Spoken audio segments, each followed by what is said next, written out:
Do you still speak to a lot of the girls now? Or Really? No. No. Yeah. As time was going on, I was like, I am older than you lot. Yeah. I was like, I need to go home. Oh, that mint. Too much. And vodka.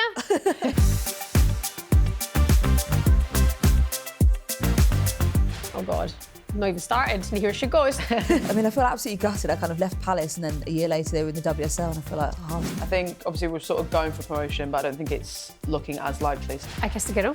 Yeah. It was literally in the space of like a week. It was, we're interested, we like you, you're going to Italy. My partner at the time had a massive crush on you, so it's like, there's a reason we're not together. Jess Park gets the goal last night. I mean, what a lightning young player, I love her. Millie Bright, who was an absolute rock at the back. So good to see England's Nikita Paris back. 100%, and the round of applause, Yeah, it's pretty much a standing ovation. Yeah. Having someone who's classified a non-consensual kiss as sexual assault in Spanish criminal law, I think is absolutely incredible. Players are going to advocate for themselves. They are two world-class goalkeepers. Who's your favourite goalkeeper then? Oh, When are we creating the Real Housewives of the WSL? Because that will be watched. Hello, how you doing? And welcome back to the Kickback. My name's Shebahn Aherne, the evil twin sister. Will be back with us next week after her time away with the Ireland team. Coming up for you on the show today, I'm joined by the head of She's a Baller, former goalkeeper Chloe Morgan is with us, and also Rugby Borough defender Georgia Robert, who gained international attention when she appeared on the dating show I Kissed a Girl and I Liked It. We're also going to review the Lionesses' win against Spain last night and discuss safety concerns in women's sport after that incident involving Emma Raducanu at the Dubai Championships a couple of weeks ago. Stay tuned for all of that and much more coming up for you on the Kickback. Do not forget to like and subscribe, jump in the comments. We can have a little interaction if you fancy. Chloe, Georgia, welcome to the show. Thank you. cheers, thanks for having us. Oh, this is nice because I feel like we're going into TV territory, learning things about I Kissed a Girl that we might not have known.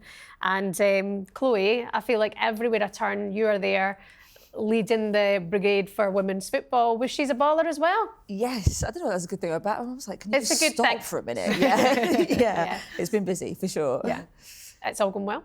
Yeah, so far so good. Yeah, I feel like the conversations about the Euros are definitely heating up. Trying to figure out if I can actually make it over to Switzerland, which would be amazing. But yeah, it's just been carnage, isn't it? Just women's football has just been carnage for the past few years. It's relentless. I want to talk to you both just first, Chloe. I'll start with you because your role, obviously, you're a former goalkeeper.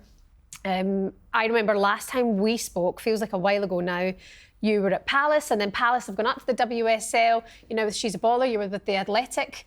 How are things going in your world? Yeah, I think it's been madness for the past couple of years. I mean, I feel absolutely gutted. I kind of left Palace and then a year later they were in the WSL and I feel like, oh, did I... You're part of that. You're part of that journey because I remember you really doing all the work. You're doing a lot of leg room. Thank you. I laid the foundations for that. Yeah, definitely. Yeah, that's how I sleep at night now. Yes, when you look at like the England women's success, like that couldn't have come from if you didn't have all the players. I mean, I won't before take credit for the England women's success, Well, but like, yeah. Stop it. But yeah, I think I mean it's amazing to kind of see like where the girls have gone now, and I know obviously they're sort of having their difficulties in the WSL, but it's so hard like making that jump up there. I mean, I did it with Spurs 4 or 5 years ago, and like when you first get into the WSL, like you realise just how big that gap still is. But like credit to the girls, they've put in some like pretty killer performances so far. But yeah, going from playing and then did a year with them as a media manager, sort of work on their socials and things, alongside being a lawyer, which was just That's it. You're a lawyer as well. Like, give us a break. that was just carnage. Yeah, just like not sleeping, eating, or really having time to do much. But yeah, then quit law, like wasn't really enjoying that too much, and thought like I wanted to do something in women's sports, and then went and joined the Athletic for a year, went out to the Women's World Cup, which was absolute chaos. Like going out to Australia for 8 weeks and trying to cover that tournament was madness. And then you kind of got to the end of it, you're like, okay, I can take a break now. I know we can't, the Spanish Federation are going to be So yeah, then covering that story, and then joined She's a Baller in July, last year, and it's been wonderful, like really really good fun. Sort of talking to like loads of people in the space and kind of growing the platform and the commercial side. So yeah, it's been pretty. I did find time to go to Miami as well for a little trip. So nice. So this glow doesn't normally look like this. I normally look a lot more pale and sort of like broken, but yeah. You do look well, and you've earned yourself a wee break, and now you're back into it. Positive result last night. We'll get to it in a second. Yes.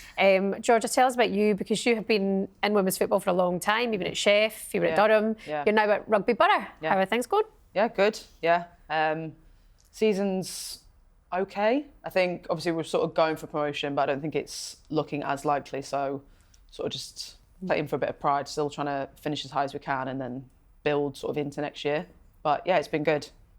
The leagues, even from joining them last year, the league this year is way more competitive. I think there's a few teams that have chucked a bit of money at it, including Rugby Borough. So it's sort of increased the standard of the league. So it's been a lot more competitive, which is really good. Because we often on this show will focus on the glitz of the WSL. Yeah. What's it like further down? Is it professional? Is it coming on to another level? Yeah, it's getting there, definitely. Good. Obviously, so I was mostly in the Championship. I was there for like 5 years before I was at Rugby Borough. And it's surpassed where the Championship was sort of like 5 years ago. Good, that's good. So it's definitely getting there. I think it's just the next thing is getting the whole league. But even the Championship, most teams are full-time, but not all of them. There's like still a couple of teams that are still sort of like dragging their heels with that. So I think it's just that trickle down, but it's slow. Yeah. But I think it's definitely getting there. But I think it needs to be like a whole league thing for it to really progress. Fan bases, is that growing as well? Is that something you're seeing more of? I mean, it grew when we played Liverpool in the FA Cup. But how was that? That was good. Yeah, it was really good. It was a good experience. But yeah, we had like 1,000+ fans, whereas usually it's like 80 to 200. So it's sad. Yeah. But when you play teams where it's like we've played Wolves and Notts Forest, like they have a bit bigger fan base just because they're obviously attached to a men's team. Mm-hmm. Ours is dwindling, but it's a passionate fans group. Well, that's small. Good. That's good. That's what you want. Yeah. I kissed a girl. Yeah. Mm-hmm. Go on then. If you're watching this, you probably watched or you know about I Kissed a Girl. You can jump in the comments and you can let us know your thoughts on the show. But how was it for you, the whole experience? How did you end up in the show? God, I think I got messaged on Instagram about it. So it was obviously, I think 2 years ago now, I got messaged in the summer. And I was like, at first I thought it was like a bit of a scam. And then I got another message. I was like, oh, okay. And then it was like announced what it was. I was like, okay, so it's legit. I was like, it was a season, I was on a 2-year contract at Durham. And it was the summer where I was like, didn't really want to go back. Yeah. If I'm completely honest. I wasn't happy there. So I got the message and I was like, oh, okay. It's actually slightly interested, but then also not super bothered. Didn't hear anything for ages. So then just went back into football as normal, cracked on with it, but still wasn't happy. And then I got another message, had a phone call, went to London to meet producers, and it was like, oh, this is actually happening. And I was like, it was just sort of stuff it. Like I was not happy at football at all. And this just sort of came along and I thought, that sounds like a bit of me.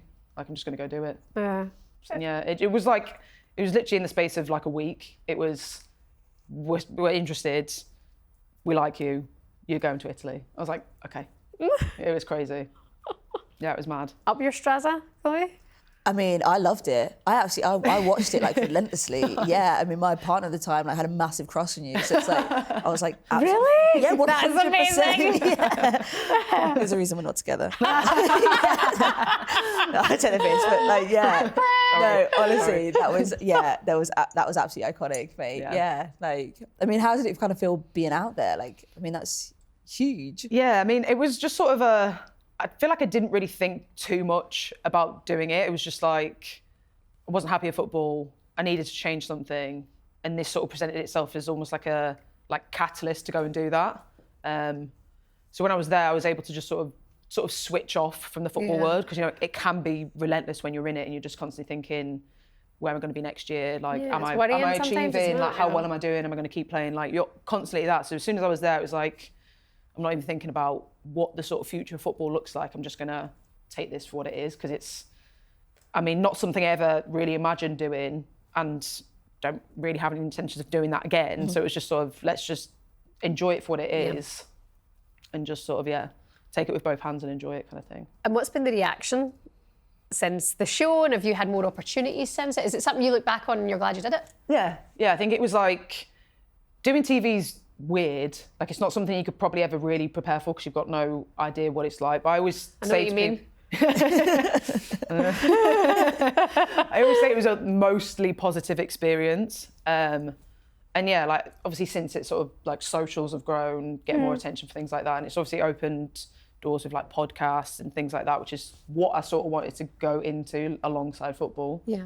So yeah, it's definitely helped. And are you still meeting up with the peeps from the show, or? Not massively, to be fair. Like, it was sort of before the show aired, like after we'd been in Italy, and then once the show aired, like in the summer, there was meetups and stuff, but it's sort of, everyone's just busy with life, so yeah.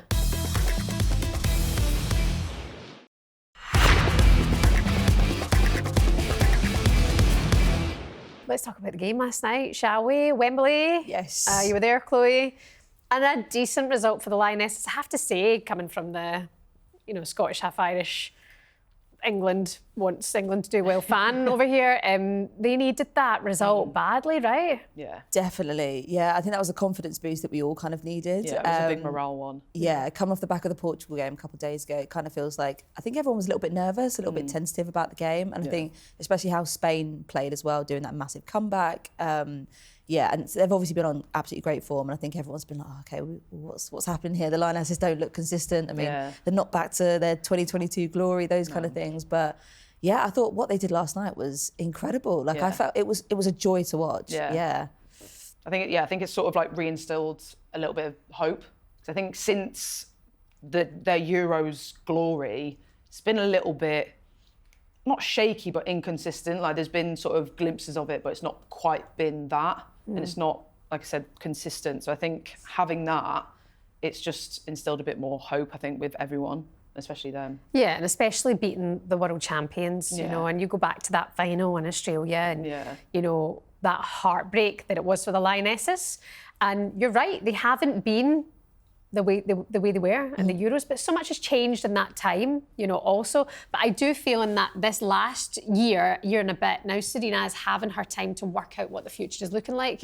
And Jess Park gets the goal last night. I mean, what a lightning young player. I love her. Oh, yeah, 100%. Yeah, I think it does feel a little bit like the Euros 22 squad in a way, because you've got that mix of, or the blend of like youth coming in, but also the experience. You've got like Millie Bright, who was an absolute like rock at the back, and then you've got someone like Jess Park, just like finding her feet with the England squad, starting to get more minutes, and then having a goal at like a 40,000 people crowd at Wembley, and she was absolutely incredible. Like, the wing play was absolutely unreal from her. So I feel like we're sort of like going back to that youth experience blend again, which is really working, I suppose, in some ways. But I do feel like there's a lot of pressure. Everyone sort of like harps on as like the Euro 2022. We need to have maintained that level, but like, when you look at all the teams now sort of like boosting their squads and their infrastructures, like, it's just competitive all round. So 100%. You can't sustain it. Yeah, I think it's hard as being a fan watching it. You're sort of, I guess, quite impatient because we did so well. You want us to just then go on and like dominate the world and just continue that. But I think obviously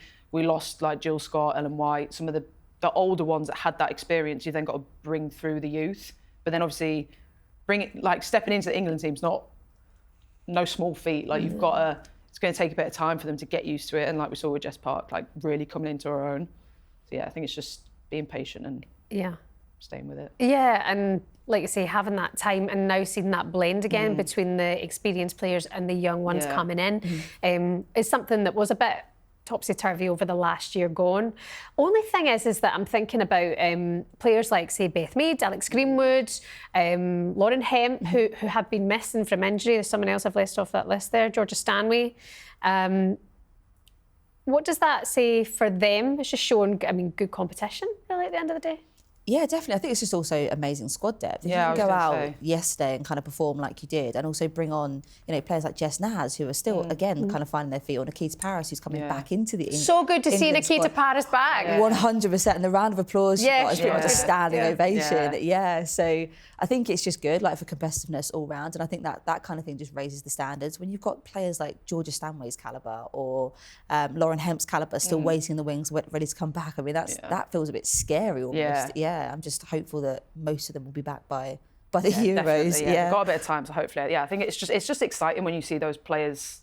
They're missing those players, and they still go out and perform and get the big win. You know that there's so much more depth there and more sort of possibilities that we can work with. But I think, it's just exciting. Nikita Paris, what a testament, to be fair, to her, not only her as a player, but I think the attitude to be able to take the knockbacks, not be selected, from the Euros, and then work her way back in.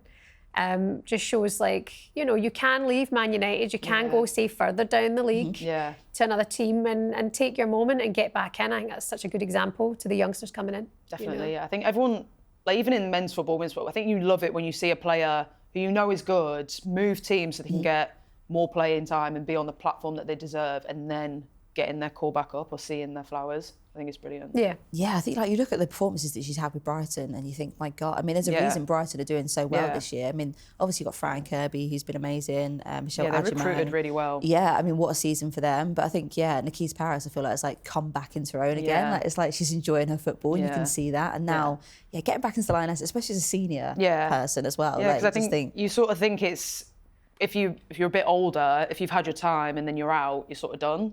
But it's nice to see that that's not the case. Yeah, for sure. What do we think about Spain then? Because obviously what happened last week with Rubiales, I felt watching the press conferences, and I know a couple of people who were in the pressers said that there was a gloom, and even though he's been found guilty, and that's important here, the punishment is lenient, I would say, but he is guilty.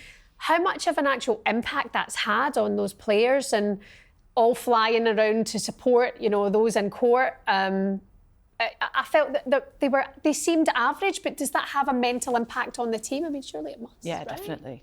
Yeah, I think, the whole trial, I think because it's gone on for such a long period of time, when you think that the event happened, end of July 2023, and now it's kind of, we're getting into like March 2025. I mean, it's all the narratives, all the different parts of the court case that's gone on, and kind of, it's dragged in the whole team and all the witnesses and everything else. All the narratives around it have been absolutely huge. And I think, what she's done and how she's held herself has been absolutely incredible. I think, for the first time in Spain's history now, having someone who's classified a non-consensual kiss as sexual assault in Spanish criminal law, I think is absolutely incredible. And even like when they were doing the closing arguments and she was asked whether she wanted to be in the same space as Rubiales, like she said, like, I'm gonna be there, and I'm gonna tell him exactly how I felt in that moment. So I think, it's been amazing. I think there's been so many other players that have sort of come out in support of her and said, how fantastic it is that there's been this like rallying around her. But the toll that it's going to take, even though you've got the verdict now, it's still going to have a very long-lasting impact. It's not, we've got the verdict and it's done. It's going to be something that really resonates and stays with, herself and also the team for a long period of time. It was a horrible thing to have witnessed in July and to have experienced. And definitely. Like credit and love and support to her, because she's been a hero. But it's as you say, like it was 2023. We're now in 2025. That's like nearly 2 full years of it just sort of hanging over the team. And whether they were directly involved in being there and sort of witnessing it or not, it will just always sort of be. It would have been over them, and obviously, it will have been a focus, even though no matter how much you're trying to focus on the game, it will have been in the back of your mind. So it will definitely detract from that team as a whole. There did seem a real element of sadness, or I don't know how to explain it, and I probably can't because I've not been in their shoes before. But see, from just a legal standpoint as well, how does it change things moving forward, Chloe? Because the Spain girls always talk about how the Lionesses have had such an impact in this country. How does this actually impact change in Spain? And how do they get that credit and respect moving forward? I think the impact that it has is that the people in the federations and the clubs and things will now, I think, be a little bit more cautious. I think, players will hold them to account for their behaviours and for their actions. And I think, things in the Spain Federation still aren't resolved just because this court case has kind of come to an end, although I think there's an appeal. So that kind of feels like it's still ongoing in a way. It kind of still feels like there's this, players are going to advocate for themselves. They're going to stand up for themselves. They're going to have the support of the rest of the women's football community. And I think that's been amazing to see. I think, the Lionesses have kind of advocated in their own way, whether that's through like the Goalkeeper shirts with Mary Earps, whether that's through the bonus situation just before the World Cup, or whether that's sort of creating those long-standing political moments, like trying to get more girls involved in sports and making sure that access is there. So I think, for a lot of the top nations now, I'm loving the fact that actually there is this massive player advocacy that's happening and, things are starting to change. So, credit to Spain, because that's, what they've been through is incredible. And also the performances they've had since then, they've never dipped their standards. No. That's the most incredible thing. I mean, you'd completely understand if, they dropped off a little bit and the game started to like wane, but they've been at a top level since that moment whilst all this has been going on, and that's heroic.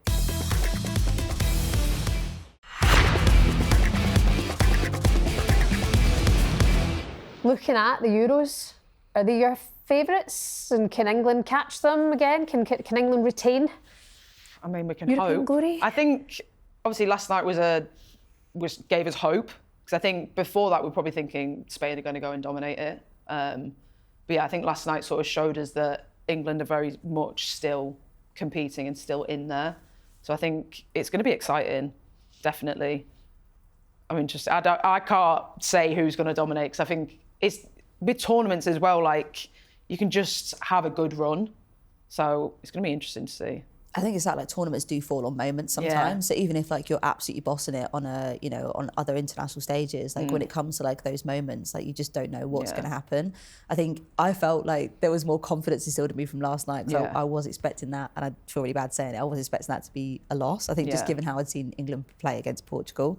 But I mean, like Spain did have their chances last night, don't get me wrong. I think they probably could have come away with a draw, if not a win, on another day. But at the same time, I don't know, I do fancy England's shot. I mean, a back-to-back Euros would be... incredible. It would just be, it would be huge, But the thing is, they have got that depth. I mean, you were just talking about the players there. Yeah. Returning from injury, you just wonder if they've got that... I don't know. I don't know. Special 1%. That edge. And obviously it being a home tournament those years ago had such an impact as well. Mm-hmm. Definitely. Well, the thing is, Switzerland's pretty close to home, so we weren't talking before we came on here. The amount of fans that are going to be travelling out there as well will bring... definitely. It's only an hour 15 from London. Yeah. Says Chloe Morgan. Yeah, I've tried it. I've done the route just in case. Yeah, just in case. And it's blooming beautiful. Stunning. Yeah, what a beautiful place to go for a tournament. Yeah, not bad at all, is it? But I think it's quite a neutral space to have a tournament in a way. Like Switzerland are massively known for their like overarching like football community. I feel like clubs that are going out there, your France, your Germanys, your Spains, like your Netherlands, England, like they're all going out there and they'll probably have the same like level of fan base and attendances from those different countries. So I think actually I think it's going to be quite even in terms of like it's not going to be like the England home Euros where every man and his dog turned up to Wembley to like make sure they got the win. What a day that was, eh? I know. Oh God, it still gives me goosebumps. I know. It was absolutely incredible. It still feels like yesterday. Netherlands are the ones I think that we're still obviously marking. France, just in terms of thinking ahead to the summer, it's just around the corner. You're right. I wonder if England can retain. That we know that they've got the squad and they've got the manager who knows how to do it. How do you feel that result last night has taken a little bit of heat off of Sarina Wiegman, maybe? Yeah, I think definitely taking a little bit of heat off, because I think we said earlier, it's just sort of since the Euros, it's not quite had those performances or the consistency. So everyone's been a bit concerned or questioning it. But I think, it's definitely taken some heat off. But I think it's just seeing where we go from here and seeing whether we can keep that level and keep pushing, especially with players coming back from injury, how they fit in. It'll be interesting.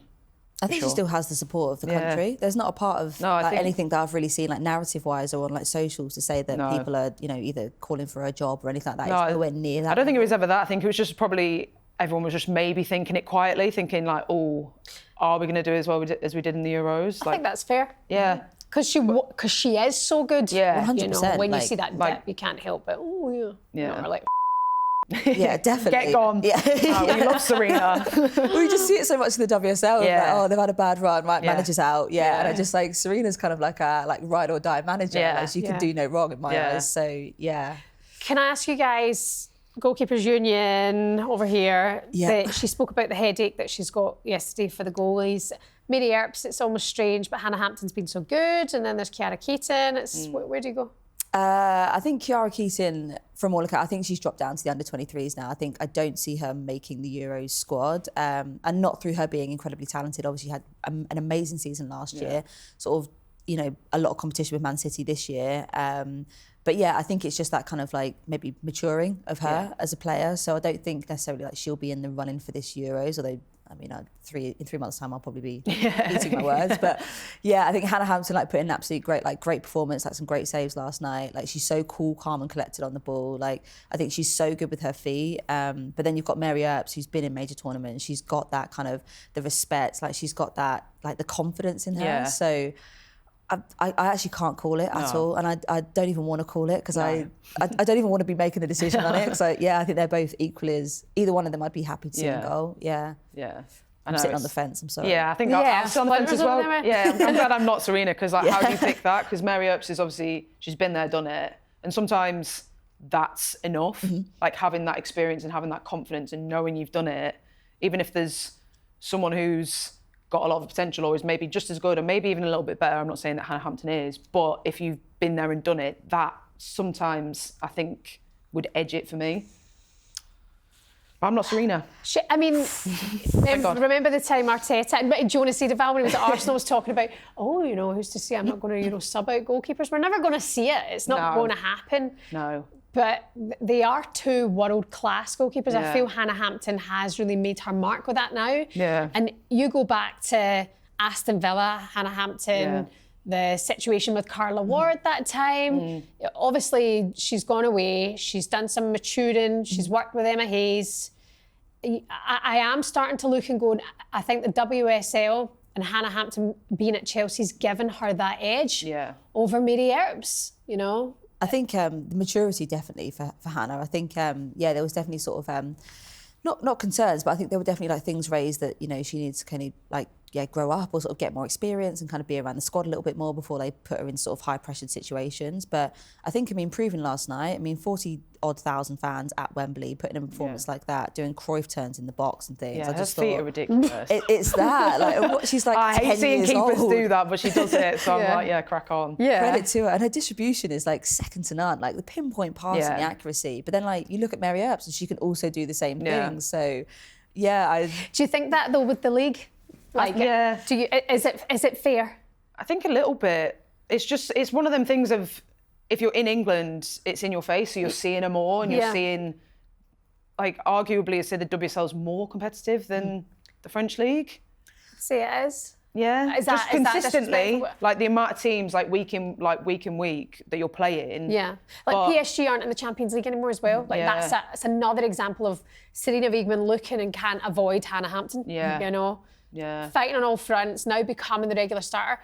I love the bones of Mary Earps. Yeah. You want to see it for both. Oh yeah, 100%. So it's a nightmare of a headache Sarina's got in her hands there. Well, I think you didn't really get any kind of indication which way it was going to go because obviously Earps has started for Portugal, Hannah Hampton's just started for Spain last night. You'd think Spain's probably the bigger game in a way, but it's one of the ones that you can't read into it. It's when you try and read into it in training, what the starting lineup is going to be. It's I was in for this drill, but then she was in for that drill, and you're trying to read into it too much. But it's just I don't miss that. She might just be rotating it. God. but then you think you'd say Mary Earps is number one, but then rotate it. Hannah Hampton comes in as a worldie, and you're thinking, how do you change? Now what do we do? Mm-hmm. Yeah. So it's really hard. Just on the subject as well of England goalkeepers, Ellie Roebuck in her news last week. What? Fair play to her. I had no idea. A lot of us didn't know anything about that. Yeah.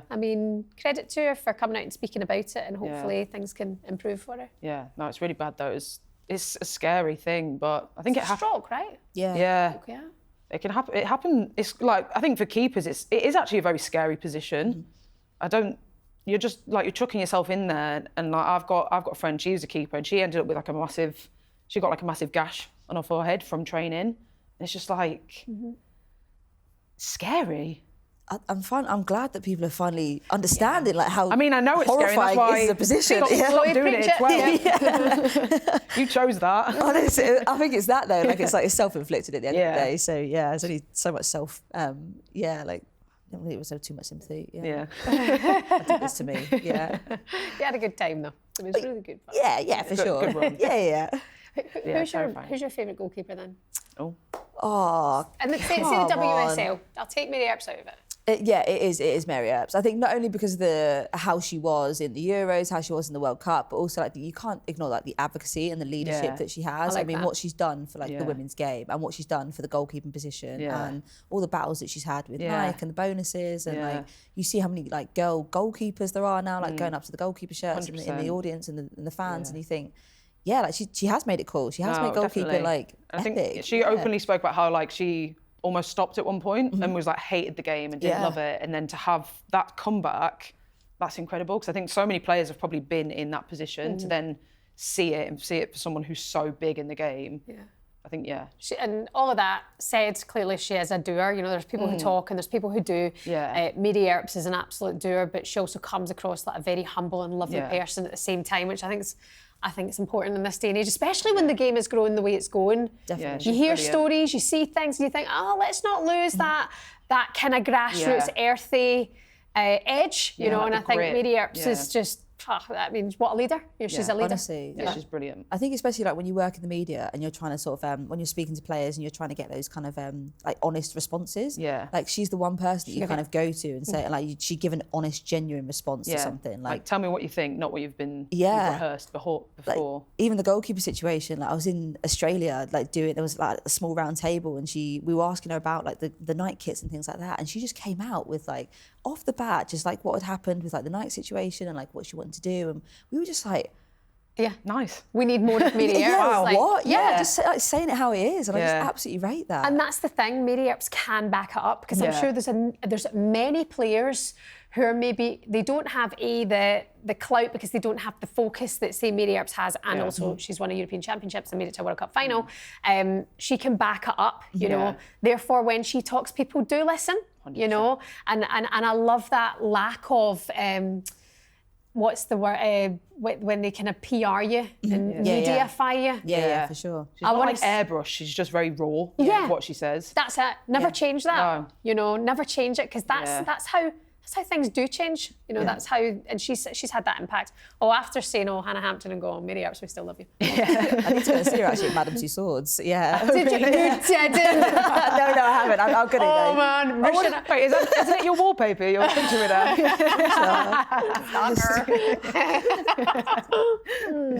I'm going to get you back. Yeah, fair. You can jump in the comments, by the way. Let us know your thoughts on Mary Earps and Hannah Hampton, who's your number one keeper for Sarina Wiegman moving forward. Like we say, it's a good problem for her to have.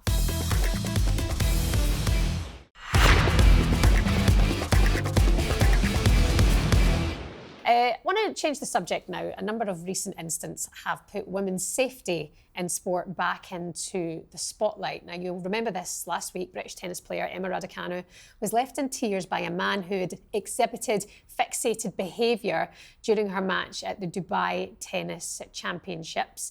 Chelsea's Millie Bright was targeted with abuse at a recent game, and Manchester City's Bunny Shaw withdrew from the side's League Cup semi-final against Arsenal after suffering that racist and misogynistic abuse on social media. Let's go to the safety element, shall we? I previously spoke to Olympian Georgia Bell about her experiences when training. It's something we don't think of when games and championships come around, about all of those anxieties that might come along with training hard, because you are up at 5 a.m. Exactly. Out doing these runs, sometimes 4 a.m. There's a huge safety risk there, and that's something probably I've been just stupid not to think about, really. Yeah, and I think that is the case. You know, it doesn't matter if you're an Olympian or just someone wanting to go for a run in the evenings to blow off steam. Like, everyone needs to feel safe when they get out and do that. And unfortunately for women, we are just less we are just more vulnerable when we do that, especially when it gets to winter and nighttime. And so it is all about how can we make safe exercising environments. That is the first thing that needs to be set up. And as long as you have that consistency, then people are more likely to show up.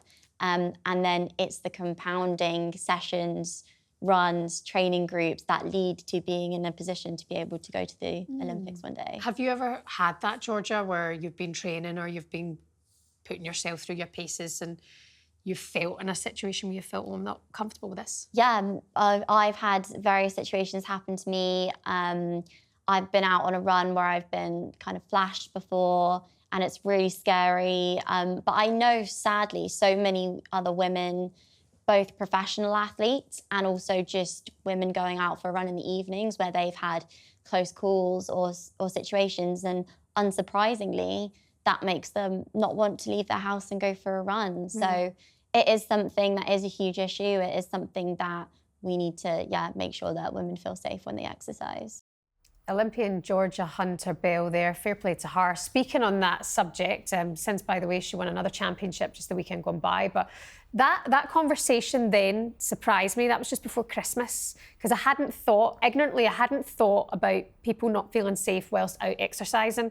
And since then, the Emma Raducanu situation happened with that stalker in Dubai. And the more women's sport is on the rise, the more we're going to hear these stories. It's always been there, you know. But when you hear her speaking like that, you think it gives you the goosebumps. You think, gosh, it's not. There are real safety concerns. Yeah, 100%. I think it's a scary thought that you can't even do the sport you love, or just simply going out to train. You can't just go for a run without thinking, is it safe? And that shouldn't be the case. It's just the fact that that's a barrier for women getting into sport or just exercising at all. It's just a nightmare. Yeah. And I don't even know how we begin to tackle that. Yeah. At all. It kind of feels like a lot of like the prevention stuff is kind of around either people choosing not to exercise or not to run, or like taking, I don't know, sending like a find your friend app when you go and run, or taking like keys or something that you can kind of defend yourself, or rather than actually like the source of it isn't on, the onus should never be on women to do those things. Yeah. I don't know what's happening with like this subsection of like toxic behaviours that seem to be creeping into exercise, sport, like this arena, like attendances, stadiums and things. It is worrying. It feels like it's getting more and more. Yeah. I mean, the running elements is one thing. I mean, we've heard horror stories and tragedies, you know, of late, of what's happened to women when they've been out on a run. When Georgia was saying about, you know, being flashed, I don't know how we have this conversation and we make the change. I know. Because it's not the women who are showing this behaviour to other women out running. No. And you don't want to come down on all men, because it's not all men, it's a minority of people, but actually it's a huge risk at the same time. Yeah, because I think when you hear those stories, your initial thought is, how do we protect women? Like how can you protect yourself? Yeah. When really it should be, how do you not flash someone while they're out running? It's not the women's fault. Yeah, for sure. It's not. But our initial thought is, right, like, tell people when you're going to run, take a weapon with you. Run in pairs. Run in a group, run when it's daylight, stick to like well-lit routes, like all those things, when really it should be, just don't flash someone when they're out running. Yeah, don't be an absolute creep. Yeah, don't be a freak. Yeah. You know, I don't know how we change that, but what's key is that people are speaking about it. And let's focus, shall we, on Emma Raducanu, because I think I heard a story very recently. It's really bad, involving somebody that we all know well, and a really awful situation that this person has just gone through. Emma Raducanu showing that she had to hide behind an umpire's chair to just not be seen by this man. I think we're going to see so much more in this in women's football as well, all women's sport as it's on the rise, and I already know it's there. You know, people do behave like that. How do these football players, how do these fans help protect everyone? I think, we're sort of seeing this like transitional period, I think, where the women's game has grown so much. I think women's football fandom is kind of changing. So, you know, when I was playing, we were having when I first started playing for Spurs, we had at best maybe 50 people come to the game, and they were mainly made up of like family and friends and people who kind of like knew the game was on, which you really had to be a fan to know it was on. So then you got from that, so like when we've played at like, I think one of the biggest stadiums, the 37,000, 38,000. And I think when that happens, like the relationship between the players and the fans then obviously has to change. And I think we have seen, clubs like Man City and Arsenal kind of put in place like sort of safety precautions to make sure that fans aren't being too intense with players, and that players also get that time after the game to go and do their recovery and have their own personal time back. So I think things like that are helpful, where clubs are sort of taking a bit more of a proactive approach and saying, well, these are what we're going to do to protect fans. Like, we're just going to have a small section of fans and then you can go and do what you want to do. But at the same time, there is an intensity that is growing because I think they're becoming more mainstream figures. You're seeing them on TV, you're seeing them as part of brand deals and things like that.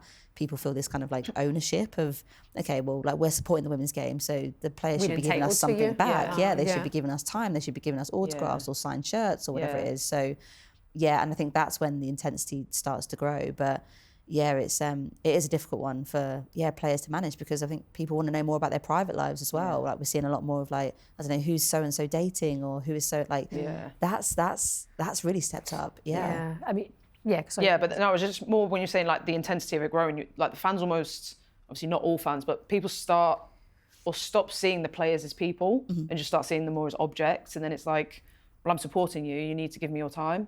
But then it's just like, there's obviously, that's understood, and players will try and spend as much time with the fans, but as the game grows, like, you can't. So it's that fine line of just protection. It's interesting you mentioned, Chloe, the relationship side of things, who's dating who. I know for one that I'm interested in that stuff. I know because I'm like, I've binged The Real Housewives, so I'm like, when are we creating The Real Housewives of the WSL? Because that will be watched. But but you're right, then everyone wants to know more details, and it can open up an avenue of risk and safety concerns. And if there are breakups, then there's hatefulness towards one person, and there's these pile-ons and stuff like that. And you see things online, I think, that person's not normal. Now, what if that not normal person turns up and acts out? I mean, security now has to increase, because, I mean, you used to be able to go to Boreham Wood and each Arsenal player would stop in the whole way down the pitch and everyone would get the picture and their selfie and they'd be given a bracelet. It was all really lovely. But that's going to have to change, because there does come these risks. Players have to feel protected. No, 100%. I think there's always sometimes been a fan where it's maybe you're a bit like, oh, that was a bit weird, or or they're always here and it's a bit, is it crossing the line? You're not sure, because you also don't want to be rude because they're here supporting you. But then I guess it's, when does it get too much, and when do you sort of like... When does it get too much? I mean, have you ever had that experience? I've never had that experience, luckily, no. I mean, I've had experiences where you're a bit like, they're a bit odd, but it's never crossed the line for myself, so I've been quite lucky in that sense. But I know there's definitely... It's there. There's the chance for it, and as you say, with the women's game growing so much and more people being interested in it, aren't it going to start happening more, I think? I think maybe I think it's not so much like the security concerns, maybe at like the larger grounds. So if you've got a game at Stamford Bridge or the Emirates, they're very well rehearsed in kind of like what the protocols are. But just like, below. You even have to look at, when was it last season or season before, with the pitch invader who got taken down by Sam Kerr? That could have been a completely different situation. God forbid he had a weapon. He could have done something really serious, and he chose the bloody wrong player to pick up against. But but that could have been so much worse than it was. So I think those kind of incidents still highlight how vulnerable players are on the pitch. It wouldn't take much for someone to jump over the fence at Boreham Wood or Kingsmeadow, and something bad could happen. And you're right, Georgia, because it's such an inclusive environment where everybody is welcome, and people are lovely, and people are soft souls, and all that kind of thing. But I think it is known when someone is exhibiting fixated behaviour, and being able to, if you're noticing a friend do that, or if you're noticing someone do that, being able to make sure that concerns are raised without being hurtful, because it could be completely innocent, but you do start to notice the difference between someone who is a genuine fan and someone who is being maybe a little bit risky. And I said this in my channel last week after the Emma Raducanu story, because I was talking to the guys upstairs about it on air on talkSPORT, and everyone had such an agreed opinion on this. It's just unacceptable to see a young woman, she's 21, 22 now, God love her, crying about someone just being there in the stand, but making her feel that uncomfortable way. No one should have to feel that way in the workplace. And I remember I had a stalker when I must have been about 19 or 20. It lasted 2 years. and stopped when I moved to London. And I look back on that situation now, and almost at times we had this kind of laugh about it. Yeah. You know, and now I think back to the things that I received, the things that I saw, the things that I was sent, the places he would turn up when I was alone, and I'm 19, 20 years old. And I think, gosh, like I remember the tension. I remember like, you know, the white knuckles, like get me in my car, get me home. Why is he here again? Oh, try to be nice. You want to be nice because you don't want to be horrible. But now looking back and going, that was unacceptable. You know, whereas nowadays people can talk about it. I think Emma Raducanu has set a perfect example of how to deal with it. Be yourself, show this is uncomfortable for me. And it turns out the guys probably are wrong in any way because there's a restraining order in place. Yeah. Baffling. You know, it's and I would imagine there's a lot of sports people and sports women who are going through something very similar right now, who maybe now feel a bit more empowered to go, okay, I can't feel bad about this. I've got to look after myself here. 100%, yeah. And I think it's as well the fact that she's like an individual athlete. Like I think we were saying, or I was thinking, with it being football, if there's a situation where you're a bit like, that seems a bit weird, you can get a teammate, or you can grab, like there's usually someone around where you can sort of be like, come and like break up this situation, whereas she's alone.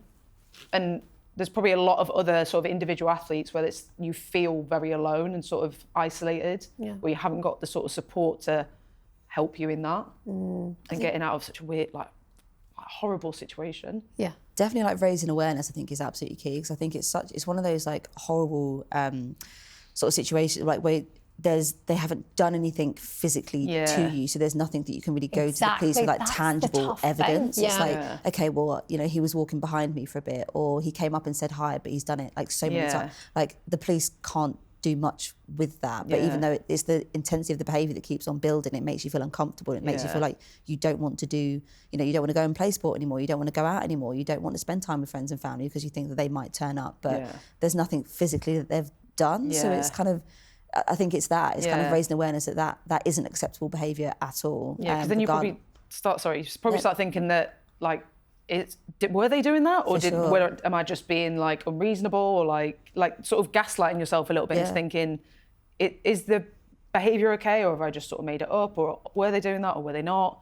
But yeah, as you say, it's just it's calling it out and making it known that it's not okay. It goes back to the basic old saying, like, treat people as you wish to be treated, you know. And if you feel that you are almost overly badgering someone or making yourself appear in their line of vision and playing up like that, you know, it's not making somebody feel comfortable.